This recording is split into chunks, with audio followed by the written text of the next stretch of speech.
Hello today, and we're doing Doctor Who's phenomenal slash iffy 18th season. So let's start with one of the many, if not one of the many worst classic Doctor Who stories of all time. And I think everyone can agree with me with this. The Leisure Hive. What the hell was that? It's a trippy story. All it is basically it's a pilot for what the 80s were gonna be like. And it was the start of question marks being on the Doctor's costume. One notable thing is the title sequence has changed from the whole 70s one to this one, the 80s one with the Doctor's face in the star field and everything. And I think it works better with Peter Davison than it does Tom Baker. But that's not saying much. You can't see the difference except from the face transition in the title sequence. The stars that match up and make his face, or either one of their faces. I really do like the Colin Baker one. That was very unique, very different. It had more colour to it. The Colin Baker one, the Colin Baker version, which I quite liked. And then I like the second theme to that one as well for Trial of the Time Lord. I really like it. It's like really dark and mysterious music, which is what Doctor Who's supposed to be. Whereas the Colin Baker and Peter Davison versions, yeah, it's not. It's more. It's gone this fantasy route, spacey route, Starfield and everything. Legend Hive, in conclusion, is a terrible, terrible story. Not a perfect way. Not even a perfect way to start the series.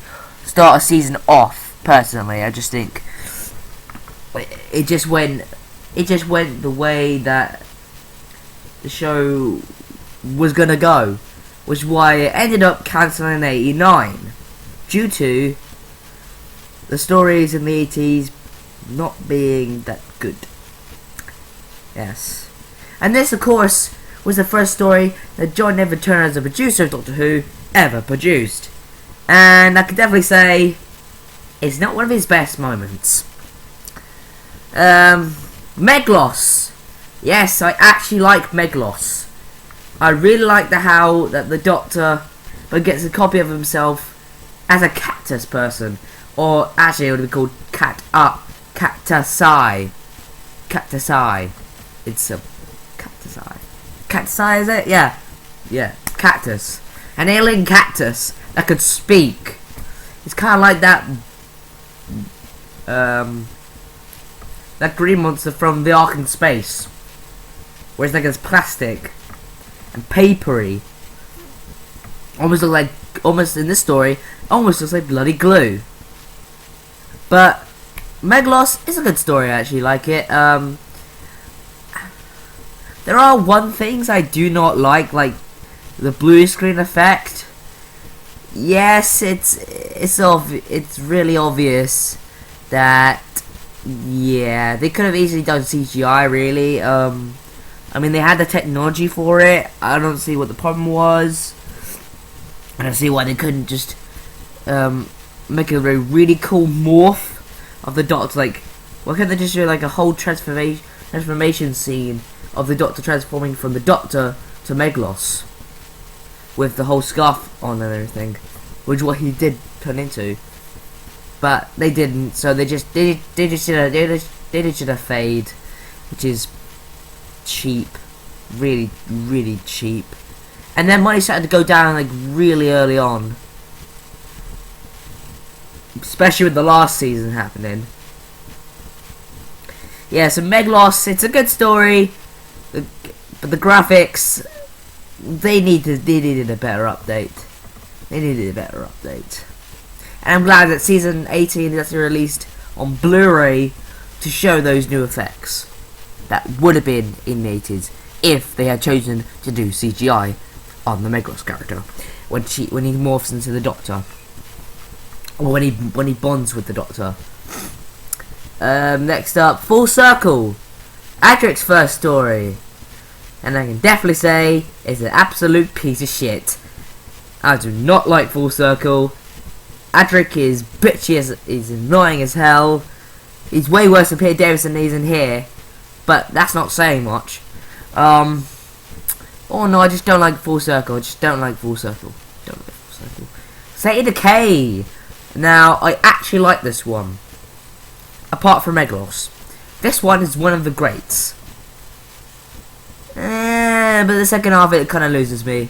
The first half was pretty good when they're walking through the woods, and they find the castle, and then they go to the castle, and then they're in there, and they're sitting on these chairs and everything.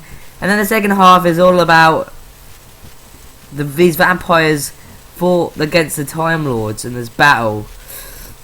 And it's not the Time War, but I think they were in the Time War.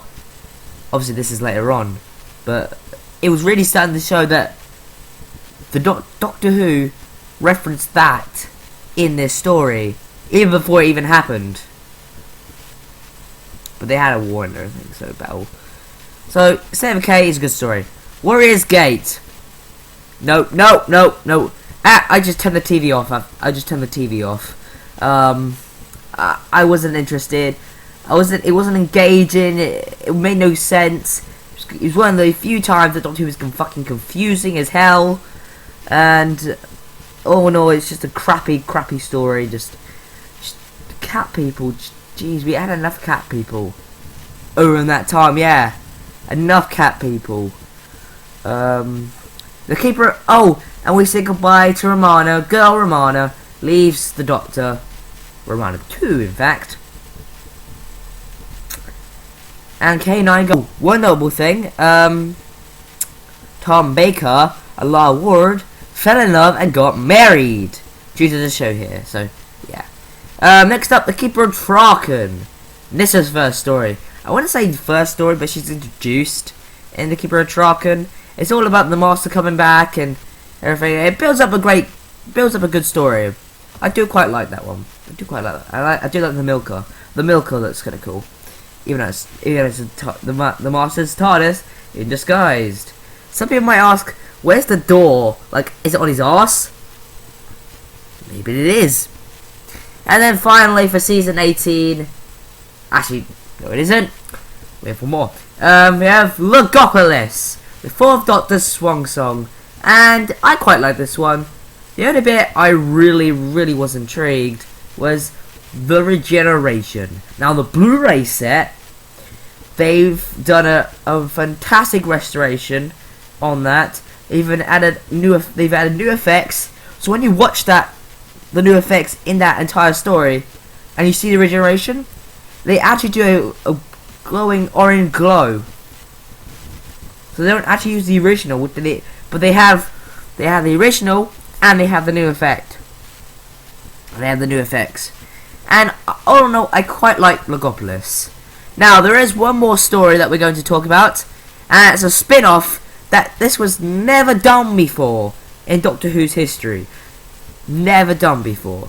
And that is K9 and Company, A Girl's Best Friend. Where K9 and Sarah Jane come back. Yes!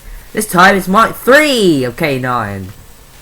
And there's one more notable thing, that an Australian K9 series, only one season, 26 episodes, had that Mark 3 in episode 1. So, and then K9 came back, Mark 3 came back again, and School Reunion. So, kudos to you guys, who was ever behind that. And then she came back in the Fifth Doctor, but we'll get to that in season 20. So, yeah, that was Doctor Who's 18th season. Yay. Oh no, it's not bad, it's just not good. There are elements in there like Leisure Hive, Full Circle, Warrior's Gate. yeah, they're just, they don't connect to me. They don't connect to me as much, and which is why I always enjoyed the other ones better. So join me next time for Peter Davison, season 29. What am I doing?